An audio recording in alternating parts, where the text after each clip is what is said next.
लाखों करोड़ों की कमाई कर अक्सर सुर्खियों में रहने वाले एल्विश यादव की लग्जरी लाइफस्टाइल और उस लग्जरी लाइफस्टाइल से चलने वाले एल्विश के सो कॉल्ड सिस्टम का अब पर्दाफाश हो रहा है और लगातार खुलासे हो रहे हैं कि कैसे एल्विश यादव लाखों करोड़ों की कमाई कर एक पूरा सिस्टम चलाते थे। दरअसल big boss OTT 2 winner Elvish Yadav को 17 मार्च को पुलिस ने गिरफ्तार कर लिया।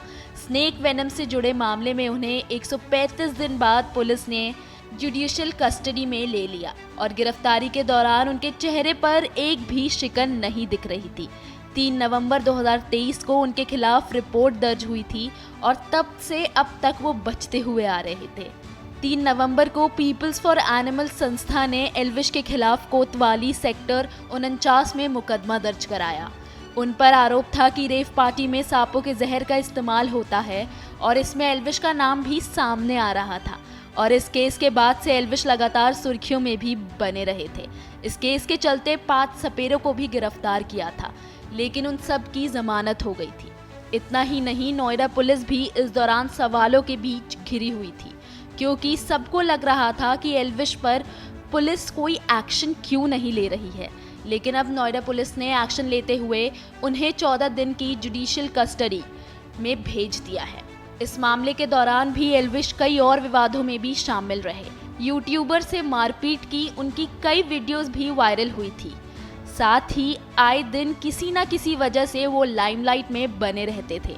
इतना ही नहीं, रेव पार्टी के मामले के बाद एल्विश यादव ने खुलेआम सोशल मीडिया पर पुलिस को चुनौती दी थी कि साबित करके दिखाओ कि रेव पार्टी में मैं था, और इसके बाद पुलिस ने जांच और तेजी से करनी शुरू कर दी और अब आखिरकार उन्हें गिरफ्तार कर ही लिया। देखिए, सेक्टर 49 पर अभियोग पंजीकृत था जिसकी विवेचना सेक्टर 20 के निरीक्षक द्वारा की जा रही थी और यह अभियोग वाइल्ड लाइफ प्रोटेक्शन एक्ट के साथ साथ IPC की धाराओं में पंजीकृत हुआ था।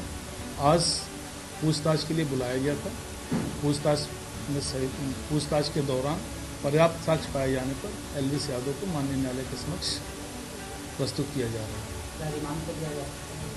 इस संबंध में विवेचनात्मक कार्रवाई प्रचलित रहेगी। NDPS की धाराओं में जी, वो साक्ष्य के क्रम में NDPS की धाराओं में बढ़ोतरी हुई।